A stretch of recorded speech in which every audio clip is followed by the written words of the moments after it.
President Lula, welcome to the program. É prazer imenso, Cristiano. It's a great pleasure. It's an immense pleasure for me to participate in this discussion. You came and gave a big speech this past week, and you have said that you're 75 years old, but the words give up do not exist in my vocabulary, and you think you have the energy of a 30-year-old. So, are you considering another run for the presidency in your country? I believe, Christian, that this is not a major issue that we should discuss today in Brazil. In Brazil today, we have to discuss the survival of our people. We have a lot of unemployed people.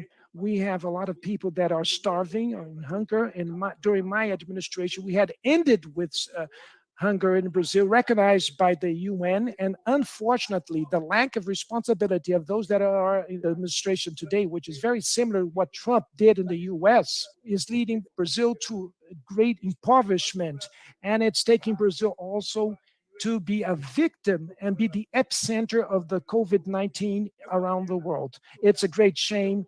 During my government, Brazil was the 6th largest economy in the world, and now we went down in the ranking to the 12th largest economy of the world. We'll discuss my candidacy for the presidency when it comes to the time, but now we have to discuss the survival of 210 million Brazilians. You have also called President Bolsonaro imbecilic. You've called him a moron. What would you do differently, and how would you do it in terms of COVID, for instance? Well, first of all, COVID started to have a mistaken treatment here in Brazil, almost around the world too, and also in the US with President Trump. The lack of responsibility was tremendous. The president did not believe in the effects and the strength and force of the virus. He thought it was just a flu, and he thought that the people didn't have to use masks. A good administration would have created a scientific committee, with the governors, and with the committee with the health heads of health departments to have a national protocol. And now we reach almost 3,000 deaths a day. So this is a disease that there's no control in Brazil. The governors are making a tremendous endeavor, but the mayors are taking a lot of efforts, but the president of the republic lacks responsibility, and he's even prescribing medicine that doesn't work, that no one believes in. He doesn't behave himself as a president that is concerned with the health of the care of the people. Now Brazil is a rogue country, and unfortunately, our government does not respect anyone, and that's why no one respects Brazil today. Let me ask you, because the WHO have warned that what's happening with COVID in your country could actually affect the rest of the world. Let me just read you this from Director General Tedros. If Brazil is not serious, it will continue to affect all the neighborhood there and beyond. It is very important for the American people to know that our country is a country that had an extraordinary healthcare system, which is a national health system, and that was very good, but now it's in a very bad shape. It's very important also to remember that Brazil, during the H1N1 flu, in 3 months, Brazil vaccinated 83 million people. So Brazil has the largest vaccination program in the world. But what happened is that in the last years, Christian, that ended. They destroyed this national health system. They withdrew budget from the national health system, and they ended with the vaccination system that we have. So what do I think now today, Christian? I believe that the world is lacking leadership. I believe that in this moment, in the same way when there was the breakdown of the Lehman Brothers Bank, at the G20, we created the G20 gathering, and we started discussing international economics. The UN should have already called for an extraordinary general assembly or virtual assembly to discuss COVID-19. President Biden could call a G20 extraordinary meeting and how to produce the vaccines and how to transform the vaccines in a public good. So the people, regardless of the amount of money that the country may have, that they could receive the vaccines. And this vaccine, we would pay back that vaccine after we end with the virus. And after we win that war, that's how it happened with the US in the Second World War. Everyone is thinking by themselves. We're 7 billion in the earth, and we're producing 2 billion vaccines, which means that there's 5 billion human beings that will have no vaccine. And so it is the responsibility of all the countries in the world, including Brazil, to take responsibility to produce vaccine for its own people and for those peoples that cannot purchase, could not buy, that poor country that cannot afford to buy. So that's why there is a way out. What it's necessary is the politicians to take responsibility.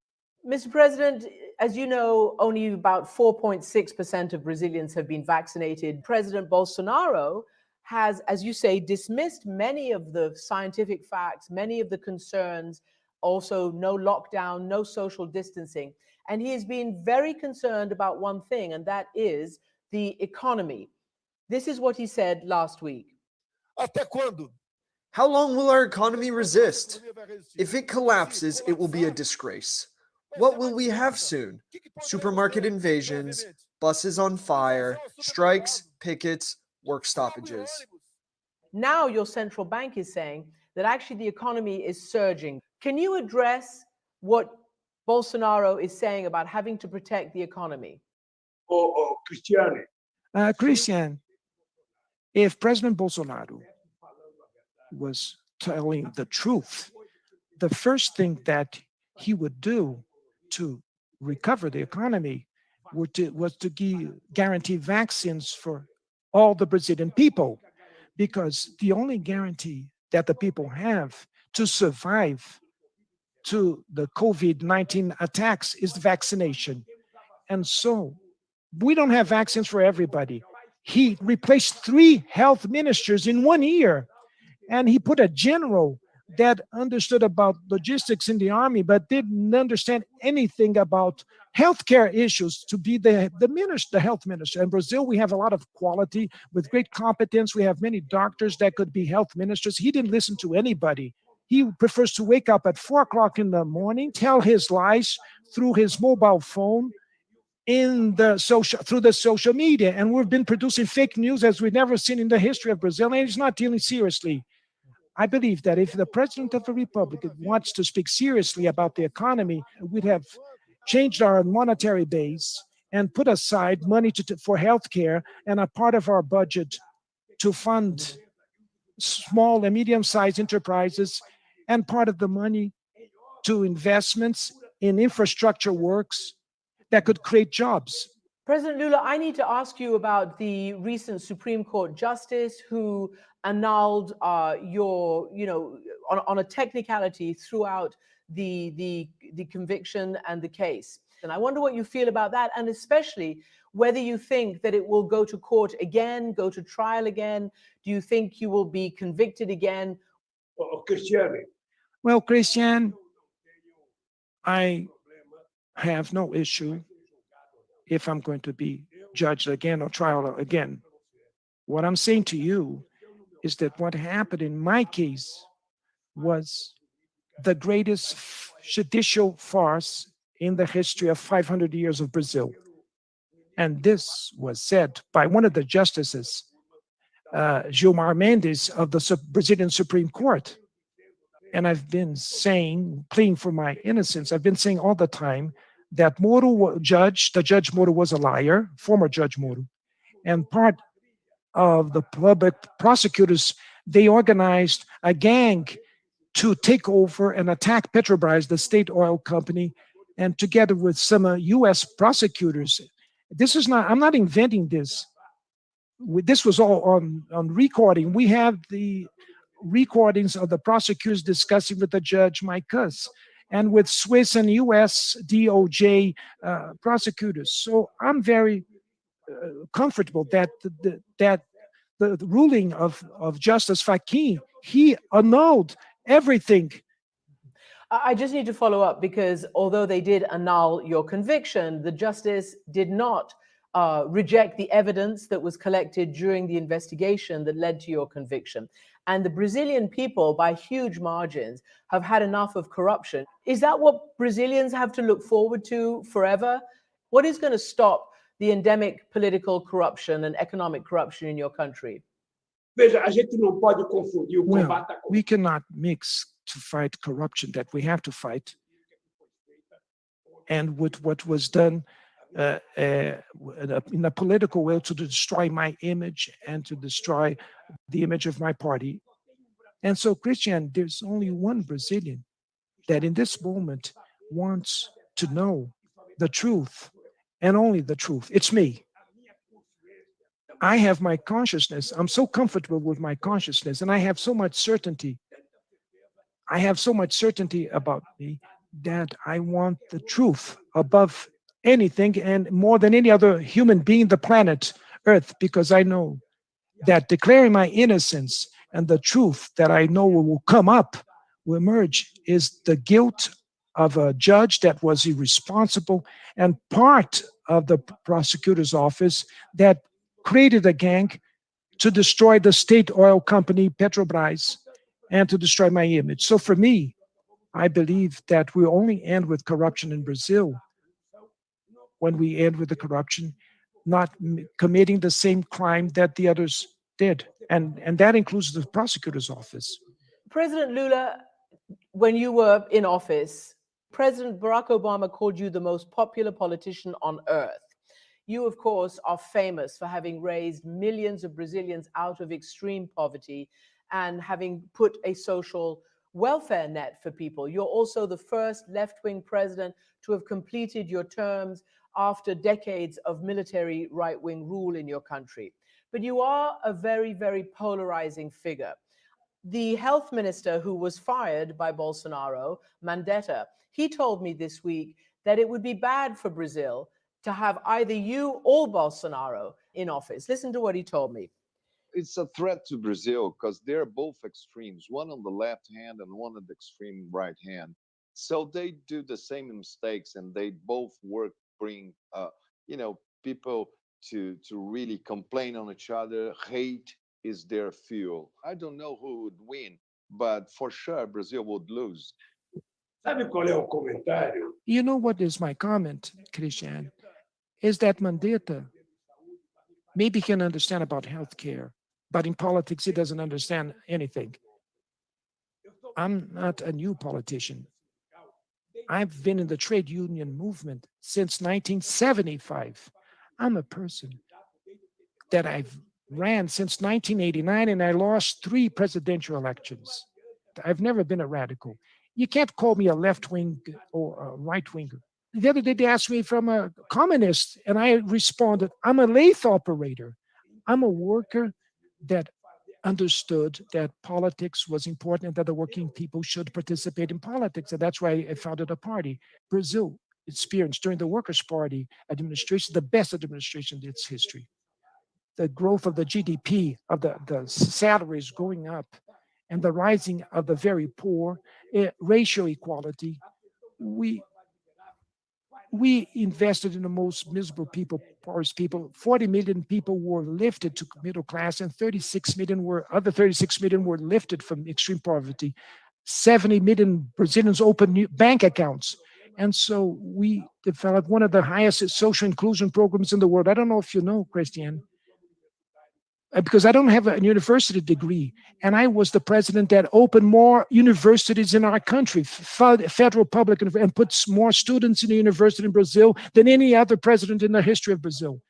When I left the presidency after 8 years in 2 terms, I had 87% of the polls of support for my administration. Okay, so I'm going to ask you one more time, because you're clearly very passionate about your country and about your record, as you say, lifting so many Brazilians out of poverty. Would you consider a run again for president? Are you thinking about the possibility? I'm not asking you to give me a yes or no firmly, but is it something that you will consider? Ô, Cristiano, deixa eu te dizer uma coisa. Christian, let me tell you something. When I saw Biden being elected, I thought, he's 77. I still have 75.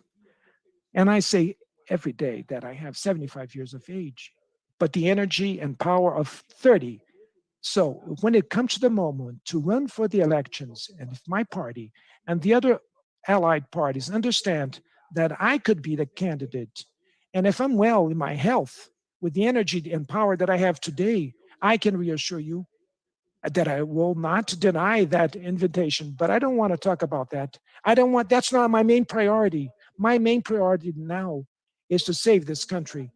We need to create jobs urgently. The economy has to go back to grow, and we need to vaccinate our society. I should say, and I know that the US has vaccines in a surplus and that they're not going to use all that vaccine. And maybe that vaccine, who knows, could be donated to Brazil or to other countries, even poorer than Brazil, that cannot afford to buy the vaccine. So one suggestion that I would like to make to President Biden through your program is it's very important to call a G20 meeting urgently. It's important to call the main leaders of the world and put around the table just one theme, one issue: vaccine, vaccine, and vaccine. This is even worse than the Second World War or the First World War. If we're not careful, we'll be killing more people will be dying than in the Second World War. So the responsibility of the international leaders is tremendous. So I'm asking to President Biden to do that, because I don't believe in my government. And so I couldn't ask for that for Trump, but Biden is a breath for democracy in the world. And so Biden could play this historical role to take responsibility as the largest economy of the world, to call the Indians, the Chinese, Europeans, everybody, and let's take action together against the COVID. Let's defeat COVID as we defeated the Nazis in the Second World War. This is what has to be done now, and urgently. I want to ask you about one last existential matter that even after COVID will plague this planet and its civilization, which Biden has already also made a priority, and that is the climate crisis. Deforestation in the Amazon has surged massively under this president, and he doesn't seem to take the climate emergency. Bolsonaro doesn't take it seriously. What needs to be done in your country right now to protect your country, to protect the indigenous people and the climate for your area and biodiversity for all of us? Olha, o Bolsonaro Well, efetivamente Bolsonaro effectively does not represent Brazil when we're talking about climate change. The only thing that Bolsonaro understands is to take care of his militiamen and to incentive people to buy guns. The rainforest in the Amazon is a cultural heritage of humanity under Brazilian sovereignty. So Brazil is the owner of the Amazon, but the fact that it's part of Brazil is not an impediment that we should participate in international agreements to conserve the Amazon rainforest with the rest of the world. We don't need gold prospectors or loggers in the rainforest. We don't need that. Brazil needs to guarantee to the people that live in the rainforest in the Amazon that they can work in an environmental setting that is sustainable, that will not cause destruction, so the Amazon could even receive, through the Brazilian government, incentives. Now, it's very important for us that we have to make it clear in Brazil that this is Bolsonaro, and you can be sure, I can reassure you that there's a lot of people here in Brazil that are fighting to advocate and defend the rainforest in the Amazon, and that's why we need to call to re-elect someone that has the mindset that is different from Bolsonaro. Bolsonaro is an evil for the Brazilian democracy, he's an evil for the economy, for democracy, for education, and for peace. He's an evil in all these issues. And so we cannot continue with this man ruling our country. So let me just ask you then, do you regret your policies and the policies of the Workers' Party when you took a developmental, approach to the Amazon occasionally, especially with the Belo Monte Dam? It had huge negative environmental impact. I will be criticized because I should have built a lake for the dam in Belo Monte, because the people thought I was going to generate electrical power with that. but I made all the agreements with all the indigenous people, with the people that live side by side the river. One day you come to Brazil, Christian, and whatever I'm busy, I will leave aside and I'll travel with you to Belo Monte in the Amazon, so you'll see with your own eyes what happened there. President Lula da Silva, thank you very much for joining me. Obrigado, Cristiano. Thank you very much, Christian.